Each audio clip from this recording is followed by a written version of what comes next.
3 years after my husband's death, a lawyer called me and said, "I found a secret letter from your husband in his safe. Come immediately and don't tell any of the relatives." When I found out what was in the letter, good day, dear listeners. It's Clara again. I'm glad you're here with me. Please like this video and listen to my story till the end and let me know which city you're listening from. That way I can see how far my story has traveled. For 37 years, I thought I knew everything about my husband, Robert. We built our life together brick by brick, raised 3 children, survived 2 recessions, celebrated countless Thanksgivings in our modest Cape Cod house. Robert was a postal worker, steady as clockwork, predictable as the sunrise. When he died of a heart attack 3 years ago, I grieved deeply, but found comfort in our memories. Our children, Michael, Sarah, and Jennifer, gathered around me, and life slowly resumed its rhythm. I spent those 3 years living quietly on Robert's pension and Social Security. The house was paid off. My needs were simple. I volunteered at the library on Tuesdays, played bridge with my friends on Thursdays, and video called my grandchildren every Sunday evening. It wasn't an exciting life, but it was mine, and it was peaceful. Then everything changed on a gray October morning. The phone rang while I was watering my African violets. The caller ID showed a number I didn't recognize, a Boston area code. "Mrs. Patricia Whitmore?" a male voice asked. "Speaking," I replied, setting down my watering can. "My name is David Chen. I'm an attorney with Morrison and Associates. I apologize for calling out of the blue, but I need you to come to my office immediately. It's about your late husband's estate." My heart skipped. Estate? But everything was settled 3 years ago. The will was straightforward. "Mrs. Whitmore," he interrupted, and his voice dropped lower, almost conspiratorial. "I found a sealed letter from your husband in a safety deposit box we're just now inventorying. The box belonged to my late partner, who handled Robert's affairs before I joined the firm. This letter, it's addressed to you, and it contains information that changes everything." "What kind of information?" My hands trembled. "I cannot discuss this over the phone. But Mrs. Whitmore, this is extremely time-sensitive, and please—" He paused, and I could hear him choosing his words carefully. "Do not mention this call to anyone in your family. Not yet. There are complications." "Complications? What are you talking about?" King. "Tomorrow morning, 9 o'clock. My office is at 447 Beacon Street. Come alone, Mrs. Whitmore. Trust me on this." He hung up before I could ask more questions. I stood frozen in my kitchen, the phone still pressed to my ear, listening to the dial tone. A letter? After 3 years?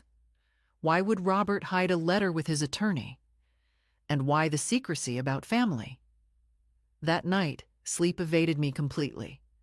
I lay in our bed, my bed now, staring at the ceiling, my mind racing through possibilities. Had Robert been in some kind of trouble? Had he kept secrets from me? The man I knew was transparent, almost boring in his honesty. He balanced our checkbook to the penny, never missed a mortgage payment, coached Little League for 15 years. What could possibly be in that letter? The next morning, I dressed carefully in my navy suit, the one I'd worn to Robert's funeral. My daughter, Sarah, called just as I was leaving. "Mom, want to grab lunch today? I'm free this afternoon." "Oh, honey, I can't today. I have a doctor's appointment." The lie tasted bitter on my tongue, but Mr. Chen's warning echoed in my mind. Do not tell anyone in your family. "Everything okay?" Sarah's voice filled with concern. "Just routine, nothing to worry about." I hated lying to my daughter. The drive into Boston took 40 minutes. Mr. Chen's office occupied the 3rd floor of an elegant brownstone near the public garden. A young receptionist led me to a wood-paneled conference room where a man in his mid-40s waited, standing as I entered.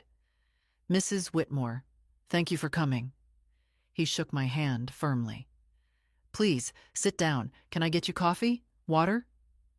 Just tell me what this is about, I said, my patience exhausted by a sleepless night. He reached into his briefcase and pulled out a sealed envelope. The paper had yellowed slightly with age, and I recognized Robert's handwriting immediately. For Patricia to be opened only in the event of legal dispute, only in the Chai-e. Legal dispute? I whispered. What legal dispute? Mr. Chen's expression turned grave.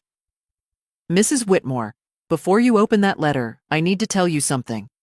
2 weeks ago, your son Michael and your stepdaughter Lisa filed a joint lawsuit contesting your husband's will. They're claiming that you unduly influenced Robert in his final years and that significant assets were hidden from the estate. They're demanding a complete reevaluation of everything Robert owned. The room tilted. Michael? My own son? And Lisa, Robert's daughter from his first marriage, whom I'd tried so hard to include in our family? They're trying to take everything from you, Mr. Chen continued quietly. And according to this letter, your husband knew something like this might happen. My hands shook so violently that I couldn't break the seal on the envelope. Mr. Chen gently took it from me, opened it with a letter knife, and handed it back. The paper inside was covered in Robert's familiar scrawl, written, I noticed with a pang, in the last year of his life when arthritis had made his handwriting cramped and difficult.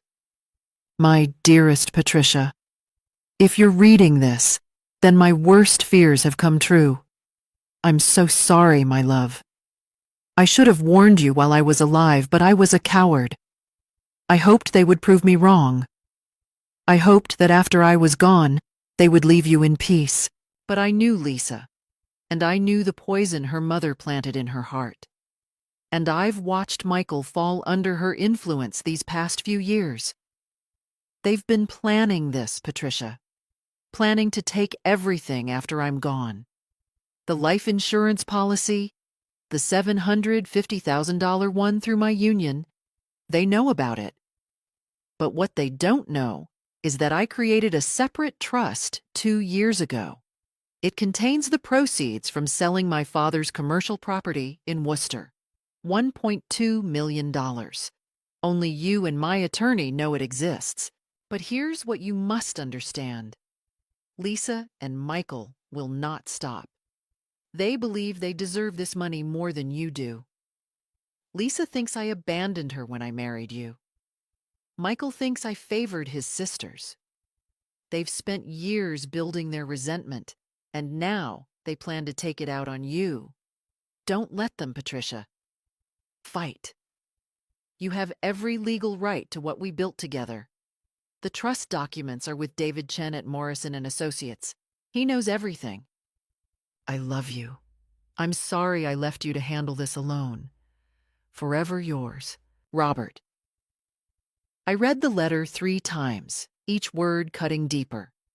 My son, my Michael, whom I'd nursed through pneumonia at age 5, whose college tuition I'd helped pay, whose wedding I'd helped plan. He was doing this to me? How much are they asking for? I finally managed to ask. Mr. Chen consulted his notes. They're claiming you should receive only 1/3 of the estate as a surviving spouse, with the remaining 2/3 split between Robert's 4 children. Additionally, they're arguing that the life insurance policy should be divided among all children equally, not left entirely to you, as Robert specified. I did the math quickly. If they won, I'd lose nearly everything. The house would have to be sold to divide assets.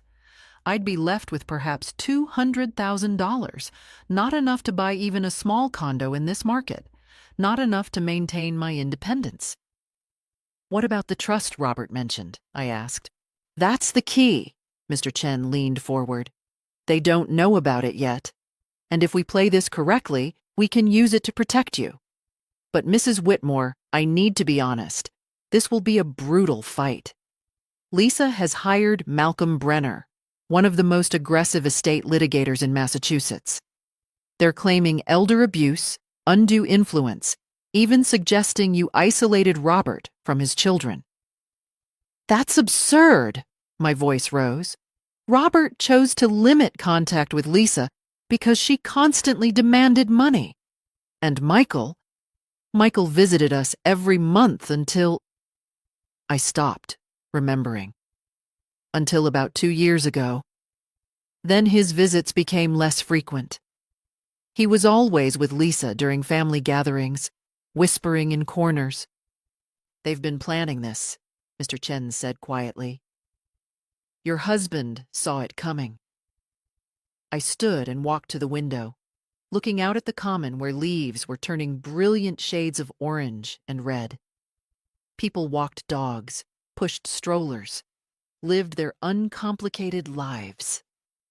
How had mine become this nightmare? But as I stood there, something shifted inside me. The initial shock was giving way to something harder, colder. Robert had known. He'd prepared. He'd trusted me to fight. And I'd spent 37 years beside a man who taught me that you don't back down from bullies. What do we do? I turned back to Mr. Chen. First, we respond to their lawsuit. We file a motion to dismiss based on the statute of limitations. The will was probated 3 years ago without challenge. Second, we gather evidence of your marriage's legitimacy and Robert's sound mind. Third, we keep the trust confidential until absolutely necessary. It's our ace in the hole. What do you need from me? Everything. Bank statements, photos, letters, emails. Anything that shows your relationship with Robert was genuine and that he made his own decisions. And Mrs. Whitmore, he paused, you need to prepare yourself. This will get ugly.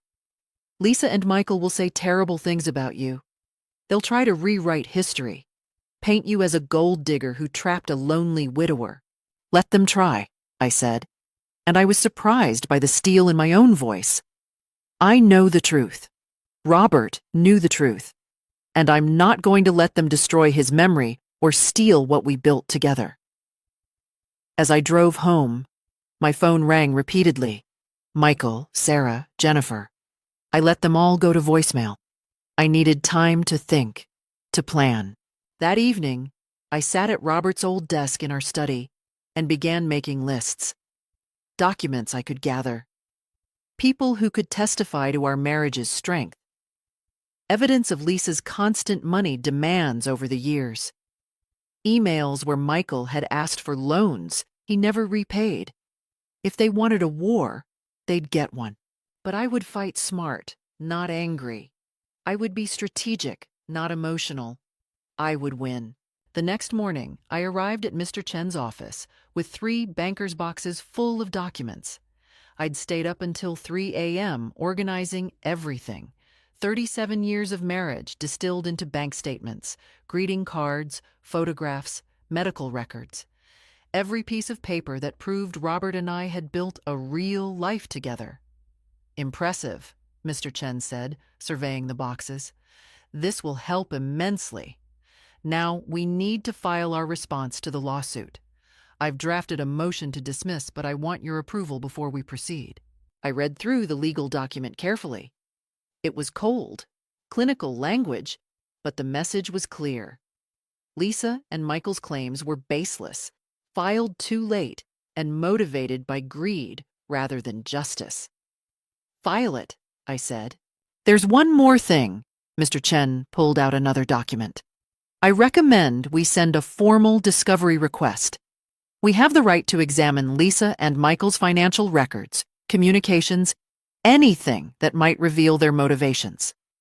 If they've been planning this for years, as Robert suspected, there will be a trail. Do it, I said without hesitation. That afternoon, everything changed. I was at home sorting through more documents when my daughter Sarah arrived unannounced, her face flushed with anger. Mom, what the hell is going on? She burst through the door. Michael just called me, absolutely furious. He says you've hired some shark attorney and you're accusing him of fraud? My heart sank. Sarah, sit down. There's a lot you don't know. No. She paced my living room like a caged animal. Michael says you're hiding money from Dad's estate. He says Lisa has proof that you manipulated Dad in his final years. He says you're trying to cut all of us out of our inheritance. And you believe him? The words came out sharper than I intended. Sarah stopped pacing, her eyes filling with tears. I don't know what to believe. My brother is saying one thing, my mother is acting all secretive, and apparently there's a lawsuit nobody told me about. I took a deep breath. 3 weeks ago, Michael and Lisa filed a lawsuit trying to contest your father's will. They're claiming I manipulated him and that I should receive only a fraction of what he left me. They want me to sell this house, Sarah, the house where you grew up. They want to divide everything, leave me with almost nothing. Sarah sat down heavily on the couch. Michael wouldn't. Why would he do that? Because Lisa has convinced him there's money to be gained. I sat beside her. Your father knew this might happen. He left me a letter warning me about it. A letter? What letter? I retrieved it from my purse and handed it to her. As Sarah read Robert's words, I watched her expression shift from confusion to shock to anger. Dad knew Michael would betray you, she whispered. He hoped he was wrong. I hoped he was wrong, too. Sarah's phone buzzed. She glanced at it, and her face hardened. It's Michael. He wants to know if I'm on Mom's side or the family's side. As if I have to choose. You don't have to choose anything, I said gently. This isn't your fight. Like hell it isn't, Sarah stood abruptly. He's attacking my mother. That makes it my fight. After Sarah left, I felt a small measure of relief. At least one of my children believed me. But that relief was short-lived. That evening, Jennifer called, my youngest daughter, who lived in Seattle. Mom, I just got off the phone with Michael. He's saying crazy things about you hiding money and manipulating Dad. What's really going on? I explained everything again, my voice exhausted from repetition. Jennifer listened quietly. I believe you, Mom, she finally said. But I'm worried. Michael sounded obsessed, and he kept mentioning Lisa, like she's calling all the shots. Your father warned me about this in his letter. Lisa has always believed she was cheated. Because Dad divorced her mother when Lisa was 12? That was 30 years ago. And Mom, you didn't even meet Dad until 5 years after his divorce. Logic doesn't matter when someone's decided to be a victim, I said wearily. The next day brought the real shock. Mr. Chen called at 7 a.m. Mrs. Whitmore, we have a problem. Lisa and Michael have filed an emergency motion requesting immediate access to all of your financial records. They're claiming you're hiding assets and trying to move money offshore. That's ridiculous. I don't even know how to move money offshore. I know. But they've submitted an affidavit from someone claiming to be a close family friend who says they witnessed you discussing hiding assets with Robert before he died. It's obviously fabricated, but the judge might grant temporary access to your accounts while we sort it out. My blood ran cold. They're lying. Who is this friend? The name given is Patricia Dunmore. Do you know her? Patricia Dunmore, Lisa's mother, Robert's ex-wife, a woman who had spent 30 years poisoning Lisa against her father, and by extension, against me. She's Robert's ex-wife, I said through gritted teeth. She's been estranged from this family for decades. She didn't even attend Robert's funeral. Then she's committed perjury, Mr. Chen said grimly. And that gives us ammunition. Mrs. Whitmore, they've made their first real mistake. They've gone too far, and now we have grounds for a countersuit. Are you ready to fight back? I thought of Robert's letter, his warning, his trust in me to handle this. Yes, I said. I'm ready. Tell me what we need to do. Mr. Chen worked fast. Within 48 hours, we'd filed a counter motion exposing Patricia Dunmore's perjury and requesting sanctions against Lisa and Michael's attorney. We also filed for a restraining order, preventing them from contacting me directly or spreading false information about me to family members. But our most aggressive move was the subpoena. Mr. Chen subpoenaed all communications between Lisa and Michael from the past 3 years. Emails, text messages, phone records. If they'd been planning this, we'd find the proof. "This will send a message," Mr. Chen said as we reviewed the documents. "They thought you'd be an easy target, a grieving widow who'd just fold. Now they know you're fighting back." The response came faster than I expected. 2 days later, I was in my garden pruning roses when a black Mercedes pulled into my driveway. Michael stepped out, followed by Lisa. I hadn't seen my son in person since Christmas, nearly 10 months ago. He'd lost weight, looked older.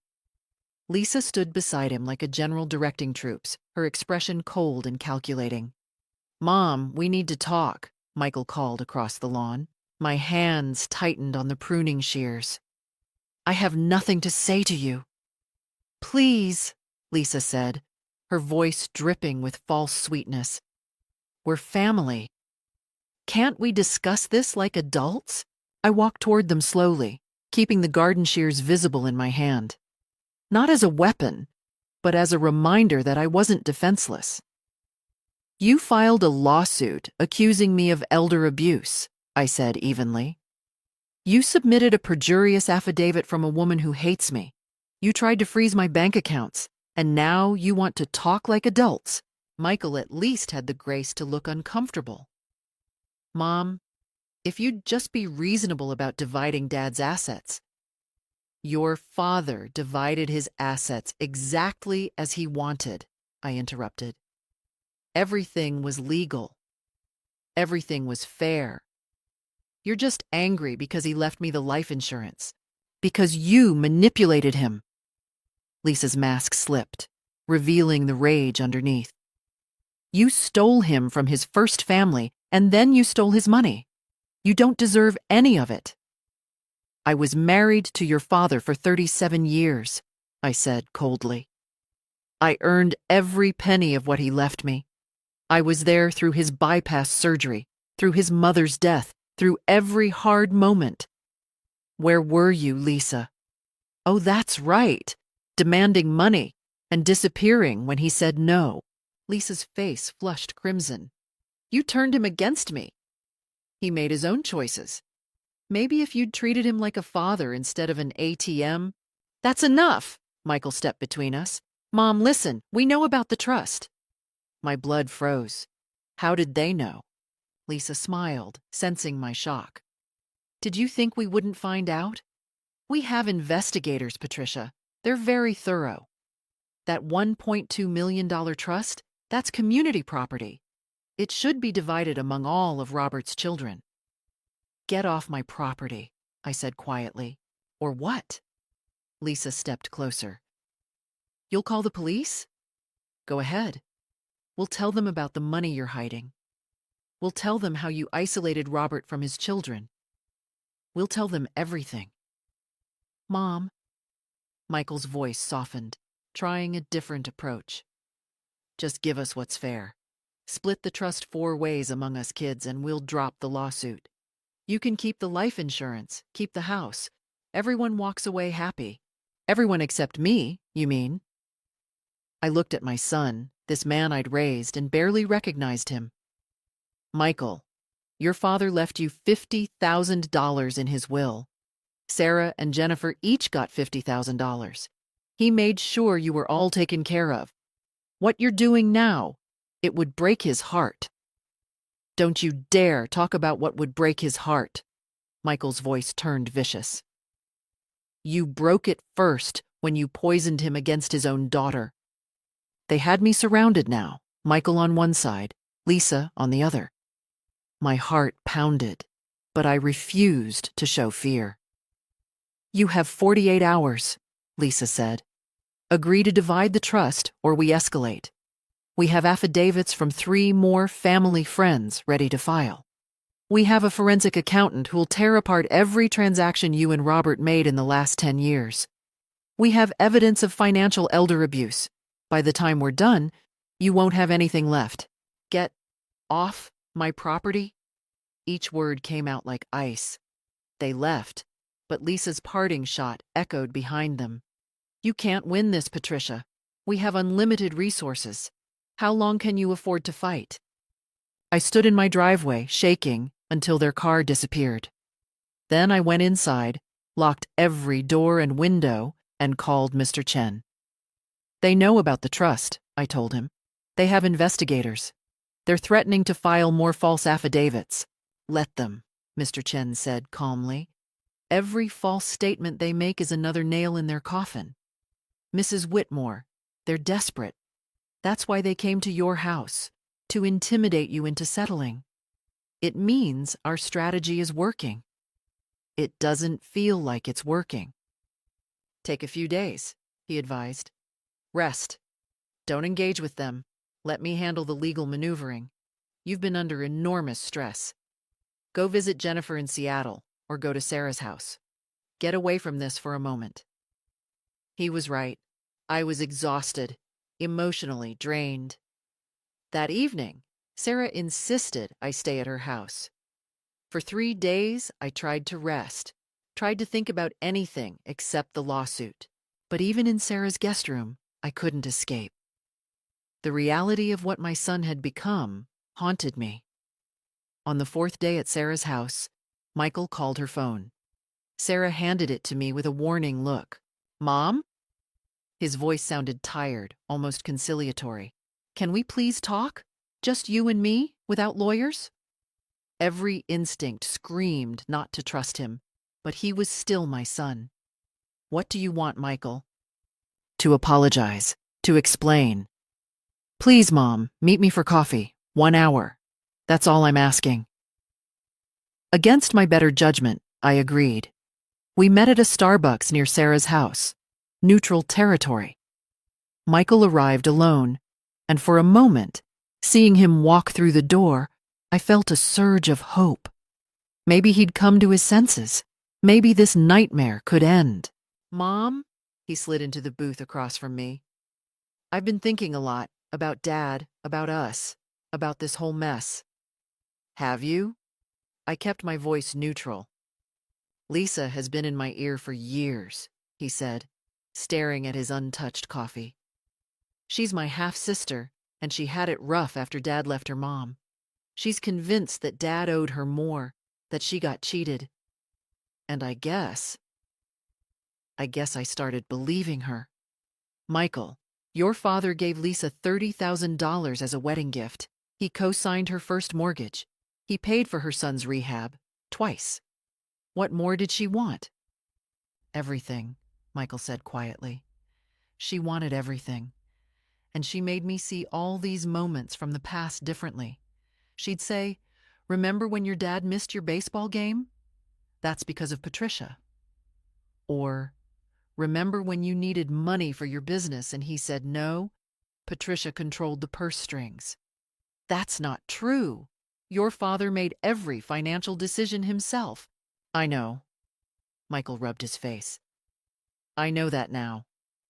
Being in this lawsuit, seeing how far Lisa is willing to go, lying to investigators, getting her mother to commit perjury. Mom, I think I've made a terrible mistake. My heart wanted to believe him, but my head remembered his cruel words in my driveway, his threats, his demands. If you're genuinely sorry, drop the lawsuit, I said carefully. I can't, he said miserably. Lisa has control of it now. My name is on the paperwork, but she's driving everything.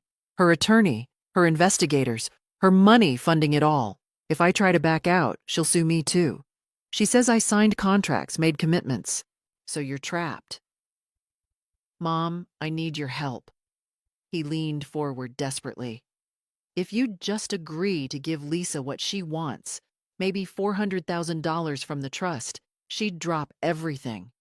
We could go back to being a family. And there it was. Not an apology at all, a negotiation, another manipulation. I stood up slowly. Your father was right about you. He was right about everything. Mom, please.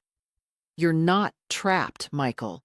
You're choosing this. You're choosing money over your mother, over your father's memory, over your own integrity. That's not being trapped. That's making a choice.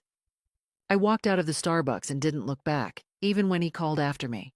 That evening, back at Sarah's house, I broke down. The stress, the betrayal, the constant pressure, it all came crashing down. Sarah held me while I sobbed. I'm losing him, I cried. I'm losing my son. No, Sarah said firmly. He lost himself.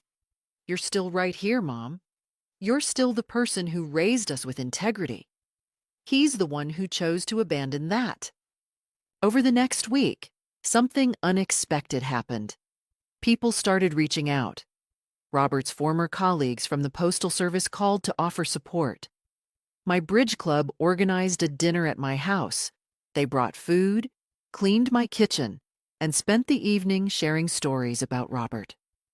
Our former neighbors, the Hendersons, sent a letter detailing how Robert had helped them through financial difficulties, lending them money he never asked them to repay.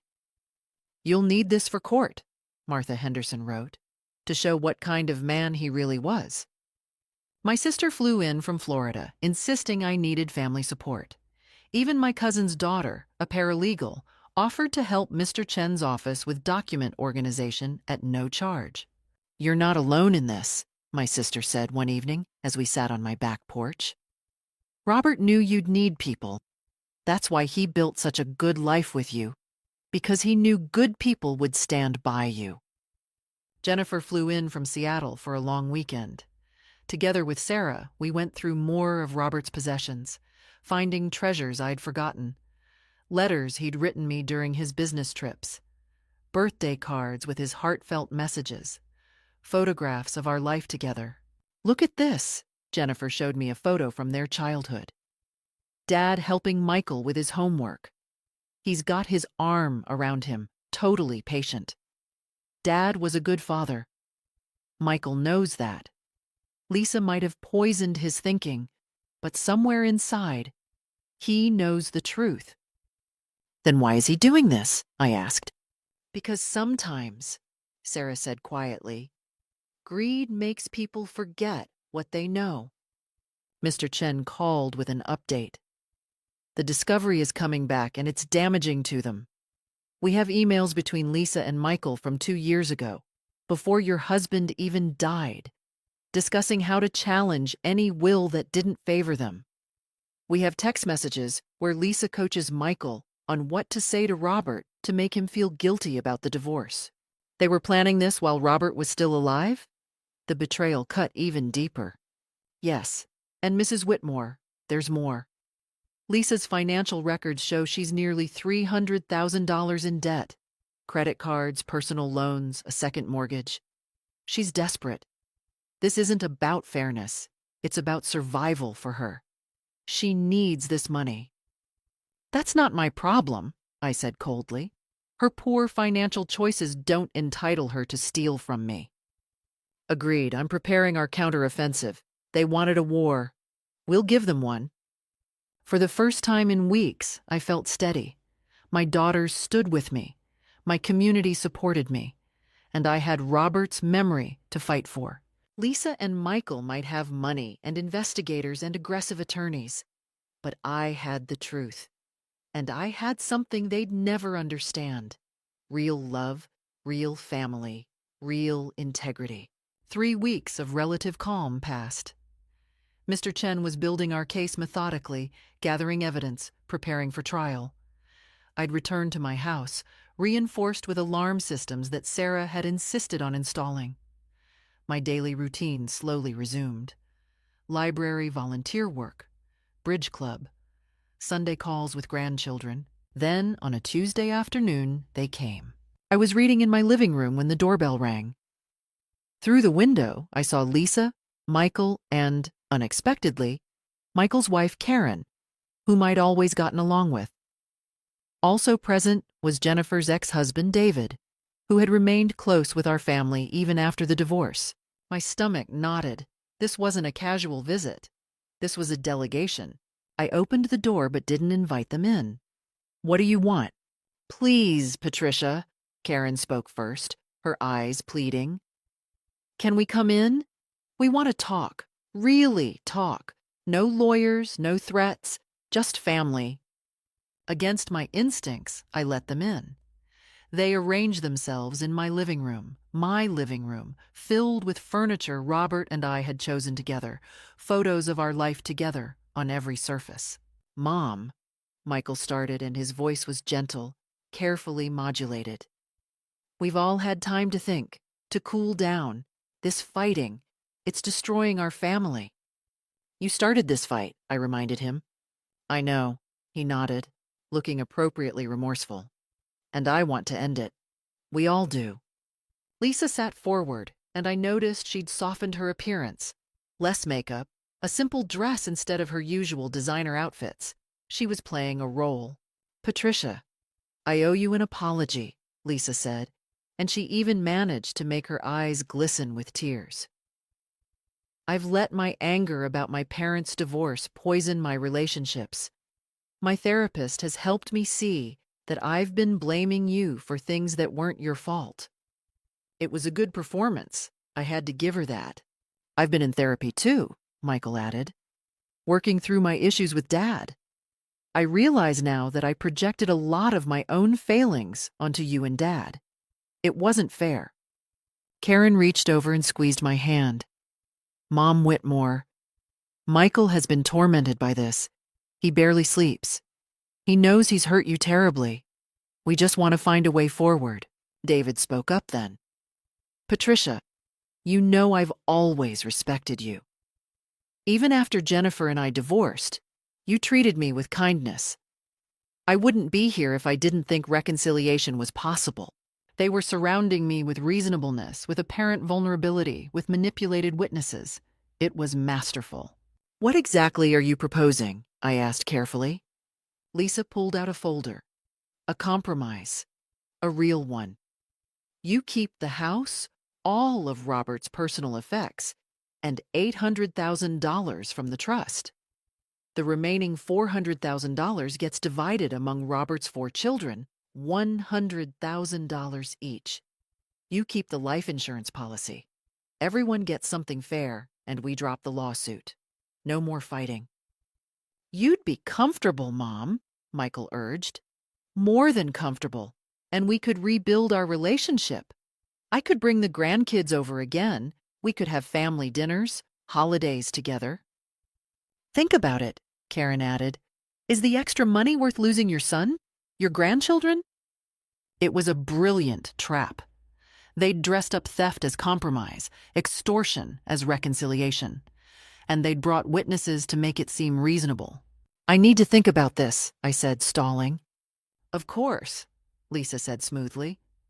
"But Patricia, we need an answer soon. My attorney is pushing to escalate.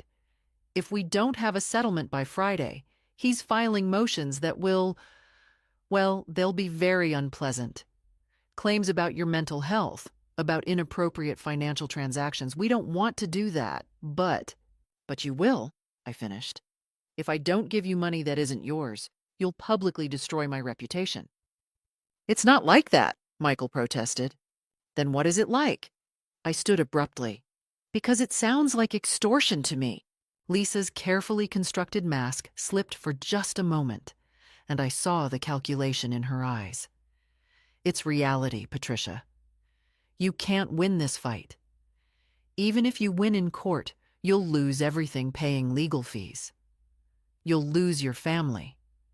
You'll die alone. Is that what you want?" "What I want," I said, my voice dropping to ice, "is for all of you to get out of my house." "Mom," Michael tried.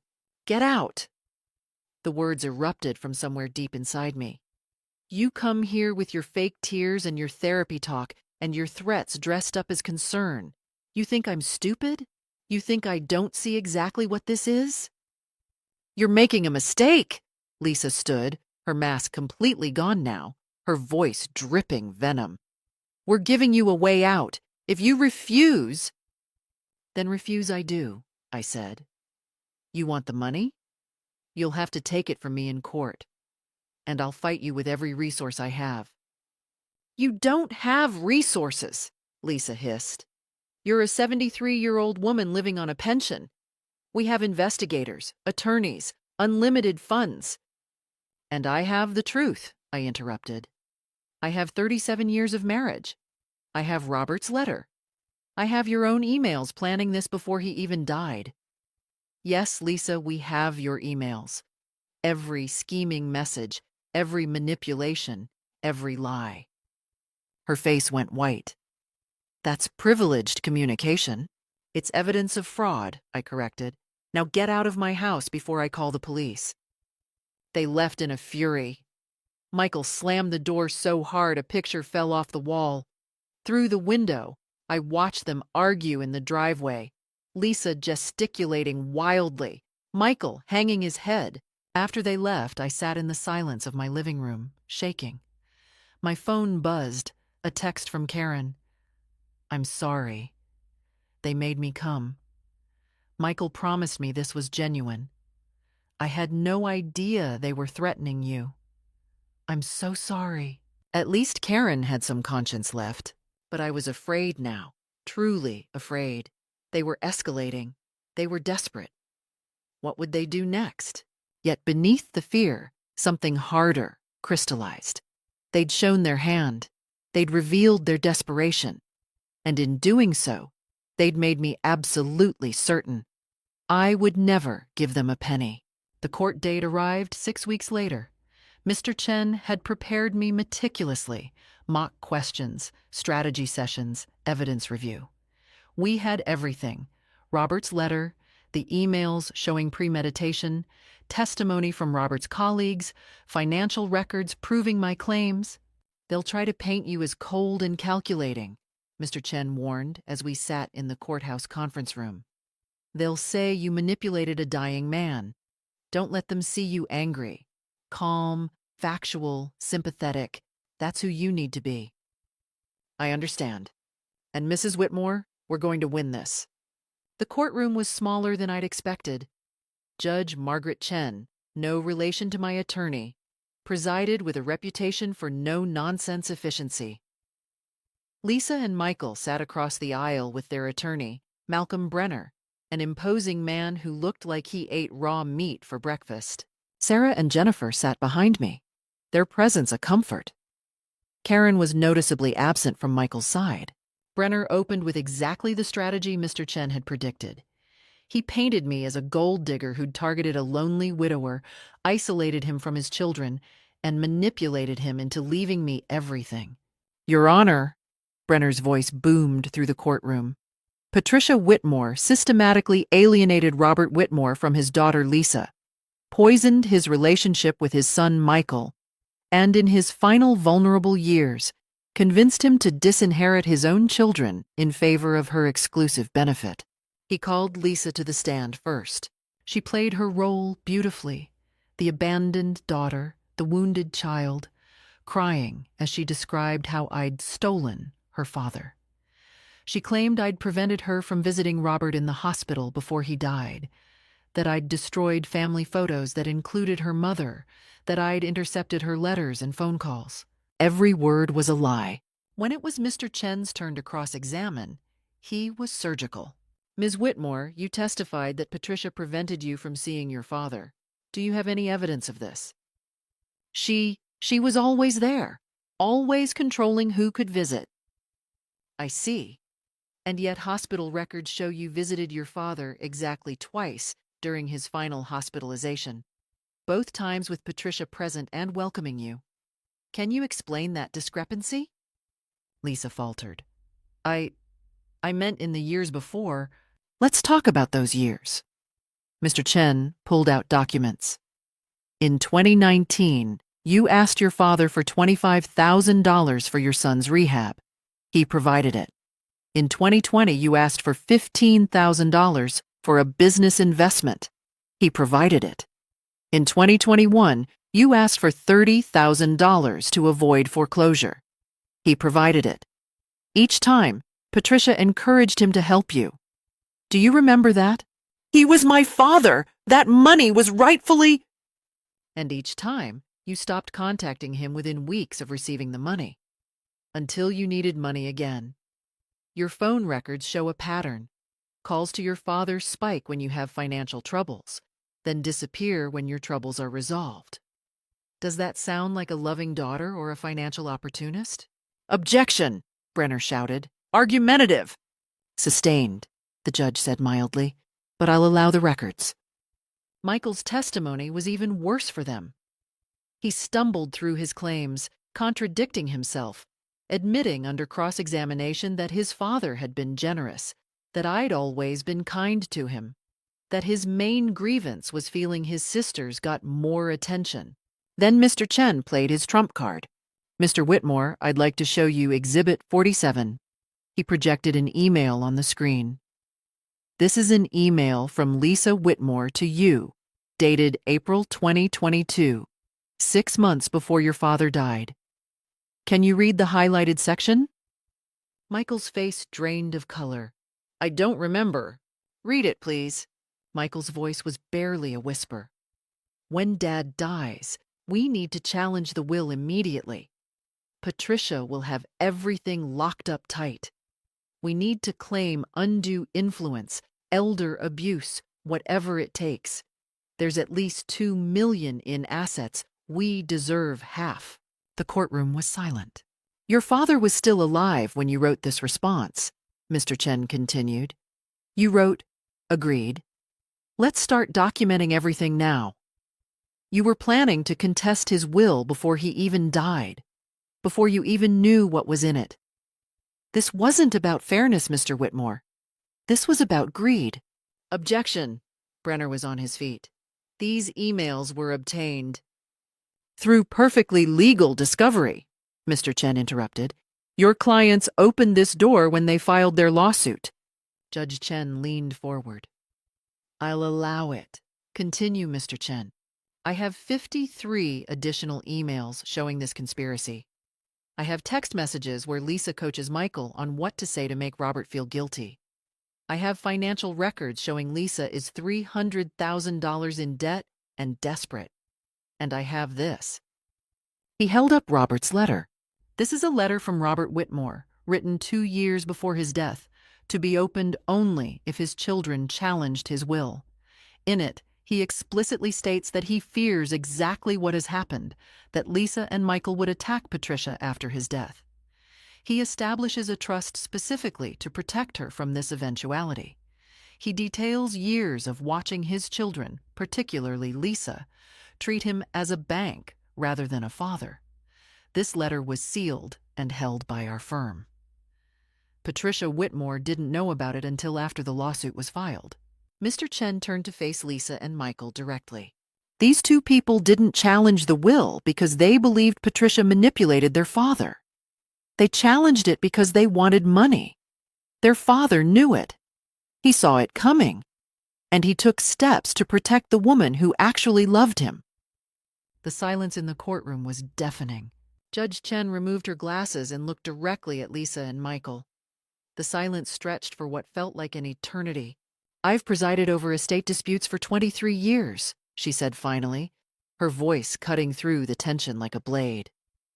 I've seen families torn apart by grief and greed. But rarely have I seen such calculated, premeditated malice as what's been presented here today. Brenner tried to interject. Your Honor, if I might. You might not, Mr. Brenner.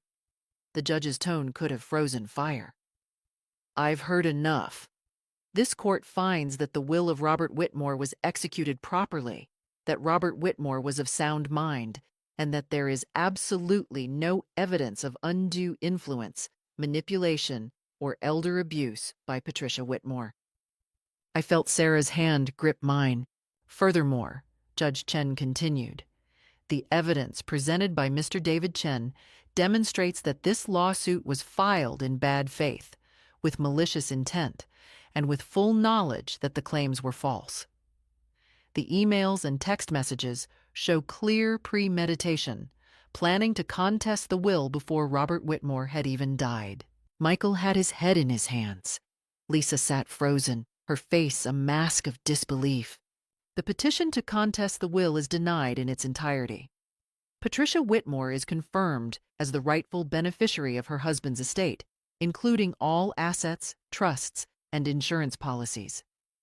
Additionally, I am sanctioning the plaintiffs and their attorney for frivolous litigation. Your Honor, Brenner was pale now.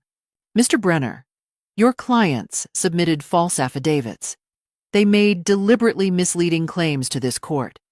The sanction is $75,000 to be paid jointly by Lisa Whitmore and Michael Whitmore to Patricia Whitmore within 90 days.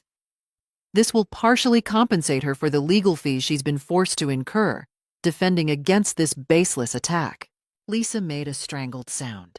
Furthermore, I am referring this matter to the State Bar for investigation of Patricia Dunmore's perjured affidavit.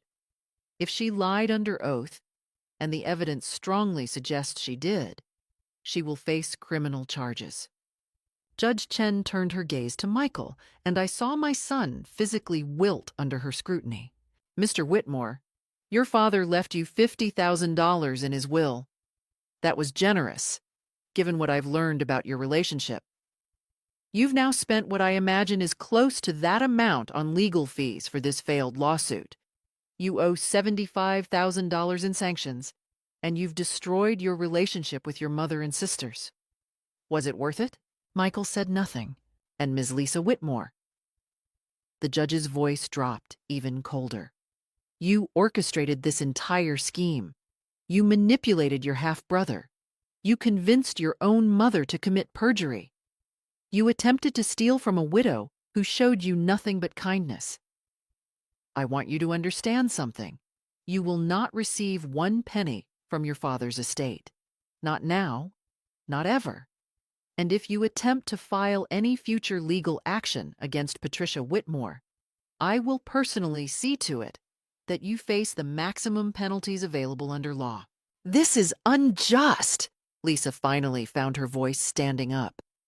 That money should have been mine. My father owed me. Your father owed you nothing. The judge's gavel came down hard. He gave you life, raised you, and continued supporting you financially long into your adulthood despite your treatment of him. The only thing he owed you was honesty, which he provided in his will. Case dismissed. We're adjourned. As the judge left, chaos erupted. Lisa turned on Michael, screaming, "This is your fault! You were supposed to be more convincing. You ruined everything." My fault? Michael's voice broke. You told me this would be easy. You said she'd settle. You destroyed my family. Brenner was already gathering his papers, distancing himself from his client's meltdown. Sarah and Jennifer hugged me so tightly I could barely breathe.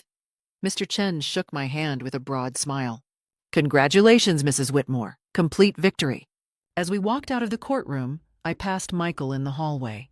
He looked up, his eyes red-rimmed and desperate. Mom, I'm so sorry. I never meant... You meant exactly what you did, I said quietly. You chose money over family.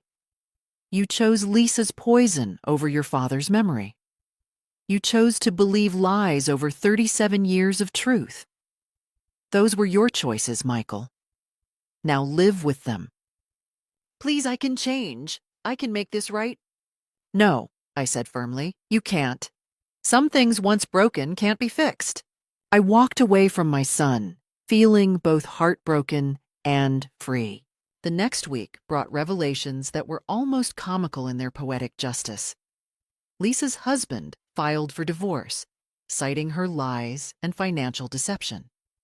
It turned out she'd mortgaged their house without his knowledge to fund the lawsuit. Michael's wife, Karen, filed for separation, telling Sarah she couldn't stay married to someone with so little integrity. The State Bar investigation moved forward against Patricia Dunmore. She faced criminal perjury charges carrying up to 3 years in prison. And the $75,000 sanction? When Lisa and Michael couldn't pay within 90 days, the court ordered garnishment of their wages. They'd be paying me back for years to come. I didn't celebrate their downfall. I took no pleasure in their suffering. but I felt vindicated. Robert had been right. He'd known who his children truly were, and he'd protected me accordingly. Justice, it turned out, sometimes actually prevails. 6 months after the trial, I finally felt like I could breathe again. I sold the old house and bought a charming townhouse in a retirement community. Sarah and Jennifer helped me settle in, decorating with furniture I'd chosen myself. This space was truly mine. "Mom, you're glowing," Jennifer said. "I haven't seen you this happy in years." She was right. Without the constant stress, I'd rediscovered joy. I joined a book club, took watercolor classes, and signed up for ballroom dancing lessons. I traveled, 2 weeks in Italy with Jennifer, a Caribbean cruise with Sarah. The money meant I could help my daughters, contribute to college funds, donate to causes I believed in. But the best part? The peace. The absolute peace of knowing I'd fought for what was right and won. I even started dating a retired professor named Walter from my book club. It felt wonderful to think of myself as someone with a future. Meanwhile, Lisa and Michael's lives imploded. Lisa's divorce was brutal. Her husband got the house and custody. The perjury charges against her mother resulted in an 18-month suspended sentence. Lisa lost her real estate job and was working retail in a studio apartment, drowning in debt and the $75,000 sanction. Michael lost everything too. Karen divorced him, taking the kids who barely spoke to him anymore. He lost his business partnership and took a job at a car dealership. The sanction was garnished from his wages at 25% per paycheck. He'd be paying me back for years. He tried reaching out, emails I blocked, letters I returned. Once, he appeared at Sarah's house, begging. "Tell Mom I've changed," he pleaded. "Mom doesn't want to hear from you," Sarah said. "Maybe someday, but not now." I felt no triumph in their suffering, mostly sad that greed had destroyed them. But I felt free. One evening, Jennifer called with news. "Mom, I'm pregnant, and we want to name her Patricia. After you. After everything you've survived. We want our daughter named after the strongest woman we know." I couldn't speak, overwhelmed. This is what family should be. Not lawsuits, but love and honor. "Your father would be so proud," I finally said. "He'd be proud of you, Mom. You won." That night, I read Robert's letter again. "Don't let them, Patricia. Fight." I had fought, and I had won. Not just in court, but in life. I'd reclaimed my peace, my happiness, my future. And that was the greatest victory of all. Trust your instincts. Fight for what's right. Don't let anyone, even your own children, bully you into surrendering what you've earned. What would you have done in my place? Compromised or stood your ground? Share your thoughts in the comments. Thank you for listening. Remember, you're stronger than you think, and you deserve respect. Always.